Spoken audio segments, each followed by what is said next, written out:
Nous allons lire un verset du Srimad Bhagavatam, premier chant, 6e chapitre, verset 17. Om Namo Bhagavate Vasudevaya.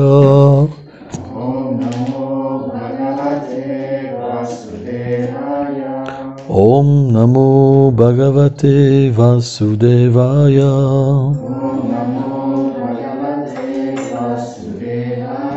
Om Namo Bhagavate Vasudevaya. Om Namo Bhagavate Vasudevaya. Premati Baranir Binam Premati Bharani Vina Purakangum Tinivritam Purakangoti Nivrita Ananda Sampraverino Ananda Sampraverino Napachyam Ubayam Mune. Navashyam Upayamune. Traduction. Plongé dans un océan d'extase, les poils de mon corps commencèrent à se hérisser. Je ne pouvais plus considérer mon existence séparée du Seigneur. Commentaire. Srila Vishwanath Thakur cite Narada.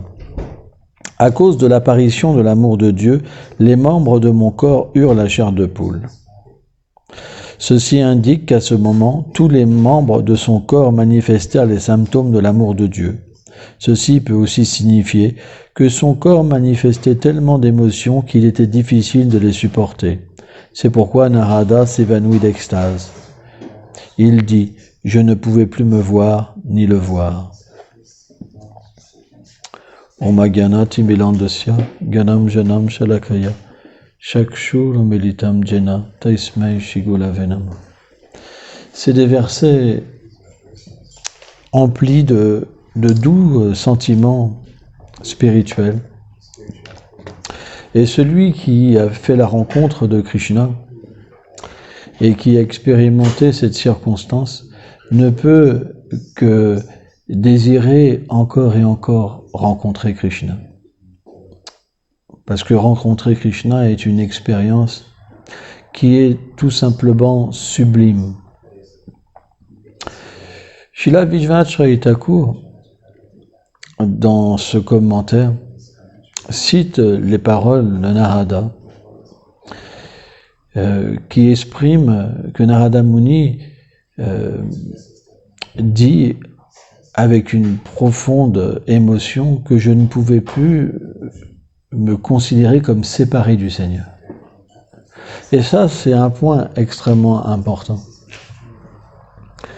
Quand Krishna apparaît dans notre vie, automatiquement, on devient empli du souvenir de Krishna, de ses qualités,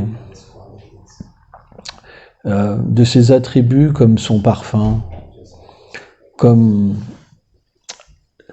la douceur de sa voix, la douceur de son corps, la radiance qui émane de son corps, sa beauté, le son qui émane de ses clochettes de cheville, le son de sa flûte, sa manière de se déplacer,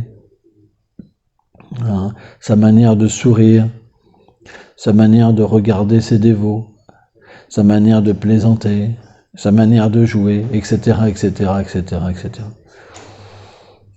En fait, le Seigneur lui-même est un festival. Et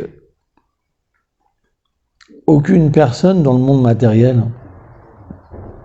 ne peut nous donner cette expérience. On peut voir que certaines personnes tombent amoureux, par exemple, d'une personne très imparfaite. Et quand on tombe amoureux, on a l'impression qu'on porte la personne dans son cœur. On la voit partout, on perd l'appétit, on perd le sommeil. C'est une expérience forte. Mais dans le monde matériel, cette expérience nous amène la jalousie. Elle peut nous amener même la cruauté. Si une personne à qui on est très attaché commence à se détacher de nous et s'attacher à d'autres personnes, alors des sentiments très cruels peuvent arriver dans notre cœur. Mais l'expérience de Krishna est une expérience complètement différente. Parce que Krishna est sans limite. Et l'expérience de Krishna, elle est sans limite. Quand on reçoit Krishna, on reçoit cette capacité de le partager. Et on voit dans sa vie, Srila Prabhupada, il avait ce désir intense de partager Krishna. Très très intense. On n'a jamais vu une personne avec autant d'intensité. Jamais. C'est cette intensité qui a fait qu'il a pu inspirer les autres, apporter ce message, à donner Krishna en fin de compte. Qu'est-ce qu'est le message du mouvement de Chaitanya Mahaprabhu? C'est simplement l'amour de Krishna. C'est la finalité. C'est la rencontre de Krishna. Et cette rencontre, qu'est-ce qu'elle amène? Le fait de donner Krishna. C'est pourquoi Srila Prabhupada dans le Sri Chaitanya Charitamrita explique, c'est de cette manière que le mouvement de Chaitanya Mahaprabhu se répand. Quand on reçoit l'amour pour Krishna et Krishna, alors naturellement on distribue l'amour de Krishna et Krishna. Chaitanya Mahaprabhu, quand il étreignait une personne, la personne était emplie d'amour de Dieu et de Krishna. Alors cette personne se mettait à étreindre une autre personne. Et la personne qu'elle étreignait, elle devenait emplie de l'amour pour Krishna et elle recevait Krishna. C'est la manière authentique de recevoir Krishna. Donc, on revient toujours à cette même base, l'association avec de purs dévots. Parce que si vous ne rencontrez pas dans votre vie des purs dévots, automatiquement, l'amour pour Krishna et Krishna ne viendra pas dans votre cœur. On doit être associé avec des Vaishnavas qui ont cette qualification, qui est l'attachement pour Krishna. Un attachement très profond. Srila Prabhupada dit, à moins d'être initié par une personne qui porte Krishna, on ne peut pas porter Krishna. Alors on pourrait se poser la question, mais il y a 5000 personnes qui se sont fait initier par Srila Prabhupada et beaucoup sont tombés, sont partis. J'en ai même vu, moi, qui disaient que Prabhupada n'était pas une bonne personne. J'ai rencontré des personnes comme ça. Pas physiquement, mais par courrier. Hein, j'ai pu, des fois, tomber sur des articles de personnes qui avaient été initiées par Srila Prabhupada et qui disaient que Srila Prabhupada n'était pas une bonne personne. Pourquoi? C'est que, pour recevoir cet amour, et pour recevoir Krishna, il faut être une personne spéciale, un récipient spécial. C'est pas quelque chose d'ordinaire. Celui qui donne Krishna et celui qui reçoit Krishna, c'est pas des personnes ordinaires. Les personnes communes, elles ont de l'envie envers le Seigneur. Elles ont de l'envie et de l'aversion envers le Seigneur suprême. Donc, quand elles approchent même un grand Vaishnava, et que ça ne se passe pas comme il désire, à ce moment-là, l'aversion contre même les dévots du Seigneur et contre même le Seigneur suprême peut se manifester de nouveau. Parce que l'être vivant est doté d'un libre arbitre. Dans le monde transcendantal, le libre arbitre, il est parfait. Il est toujours bien dirigé. On ressent dans notre cœur, par exemple, si quelqu'un est engagé à cueillir des fruits ou cueillir des fleurs pour Radha et Krishna ou pour Krishna Balaram, on ne ressent pas qu'on est inférieur, que d'autres, par exemple, vont masser des pieds du Seigneur, qui sont plus ils sont plus fortunés que nous on est infortunés. Il n'y a pas cette envie. Parce que celui qui cueille les fruits et celui qui masse les pieds, il reçoit la même miséricorde. L'expérience, elle vient dans notre cœur. Il n'y a pas de manque. C'est expliqué quand Radha et Krishna sont ensemble, par exemple.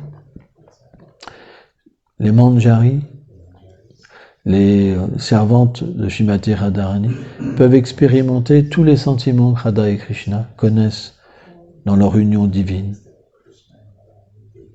C'est quelque chose de mystique. Parce que dans ce monde, il n'y a pas d'envie. Dans ce monde, il n'y a pas de concupiscence. Il n'y a pas de rivalité. S'il existe une rivalité, par exemple, on sait qu'il y a le camp de Chandravali, c'est simplement pour augmenter le doux nectar des divertissements de Radha et Krishna. C'est pas de l'envie matérielle. Pourquoi? Parce que Chandravali est une manifestation de Srimati Radharani. Srimati Radharani est l'origine de toutes les gopis. Donc dans ce monde est parfait. Mais dans le monde matériel, on est séparé du Seigneur suprême. Narada Muni, je ne pouvais plus me considérer séparé. C'est une expérience très intense. Dans cette expérience, on se sent appartenir à Krishna et on sent que Krishna nous appartient. Il n'y a pas de séparation. Il y a une union très puissante. C'est ce qu'on appelle le yoga. Une union où on vit pour lui et il vit pour nous. C'est pourquoi, peu importe le service que vous avez, vous êtes complètement satisfait, saturé d'émotions. Vous pensez, Krishna pense à moi, Radharani pense à moi. Tous se sentent privilégiés. C'est expliqué, quand Krishna a joué de sa flûte à Vamchivat, quand les gopis ont entendu la flûte, c'était tellement puissant qu'elles ont senti leur propre être sortir de leur forme. Et elles couraient après l'envie. C'est difficile à comprendre. On est compte? Ça veut dire que vous êtes emporté par votre sentiment. Vous volez. Et il y avait tellement de gopis, des millions, des millions, des millions. Donc à un moment, bien que les villages peuvent être espacés, les petites maisons, les maisons, quoi, c'est des belles maisons. Automatiquement, à un moment, le champ d'action est rétréci. Elles auraient dû voir qu'elles étaient des millions.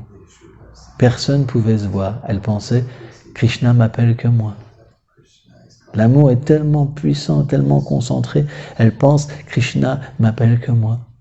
Et c'est au moment où elles étaient avec Krishna qu'elles ont pu voir qu'elles étaient toutes ensemble. Mais elles se sont pas dit, qu'est-ce qu'il fout là, celui-là? Avec une paire de Santiago, tu sais. Qu'est-ce qu'il fout là, celui-là? Il me pique mon mec. C'est pas comme ça, vous comprenez? Il n'y a pas de jalousie. Parce que Krishna, sa beauté est particulière, sa douceur est particulière. Il infuse le partage, il infuse l'harmonie. C'est pour ça qu'on l'appelle l'harmoniste. C'est pourquoi quand on retire Krishna, on appelle ça le monde matériel, le monde de la disharmonie. Or, Narada Muni, il dit, je ne pouvais plus concevoir de séparation. Narada Muni était entré sur la plateforme de l'harmonie, de la rencontre.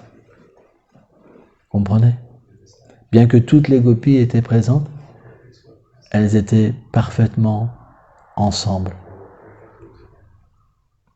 Chacun représentait un sentiment d'amour particulier. Et bien sûr, Radharani représente tous les sentiments d'amour, à elle seule.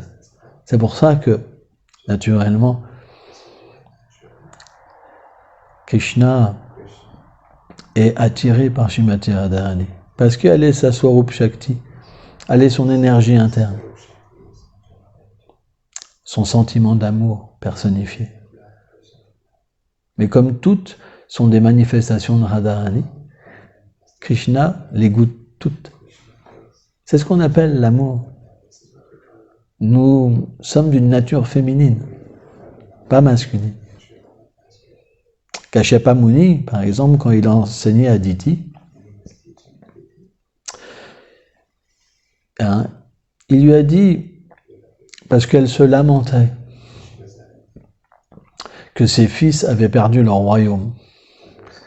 On sait que Bali Maharaj, par la puissance de son gourou, il avait pu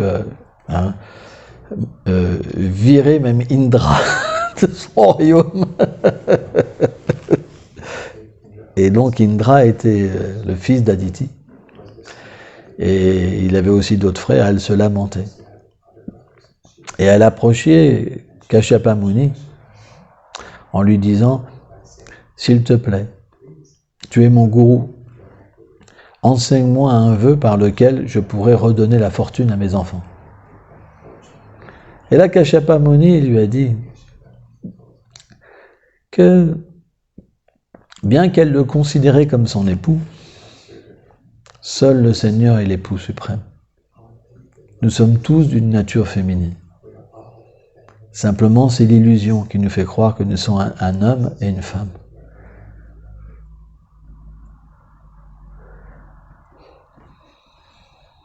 Donc, dans le monde transcendantal, bien que nous pouvons avoir des formes masculines et féminines, nous ne perdons jamais cette féminité qui fait que nous sommes faits pour donner du plaisir à Krishna. Vous comprenez? Bien qu'il y ait une diversité aussi masculine, Nanda Maharaj par exemple, il a une forme masculine, Sridham a une forme masculine, Subal a une forme masculine, mais leur nature est féminine, dans le sens qu'ils existent éternellement pour le plaisir du Seigneur suprême. C'est dans ce sens-là qu'on dit que l'âme est d'une nature féminine. Quand vous pensez le Purusha, le bénéficiaire suprême, alors vous êtes dans l'illusion. Même une femme, elle n'a plus sa nature féminine dans le monde matériel, parce qu'elle est indépendante, elle se prend pour le Purusha, et elle travaille simplement à satisfaire ses sens. Vous comprenez? Donc, notre méditation sur le chant du Mahamantra de Krishna tend à nous rendre cette nature féminine. Et cela, c'est possible simplement parce que le nom du Seigneur, Nama, et Nami, le Seigneur lui-même, ne sont pas différents. Au contact du Seigneur, notre nature redeviendra féminine. Et on comprendra, c'est tellement merveilleux. Je ne veux jamais plus quitter cette plateforme. Merci beaucoup.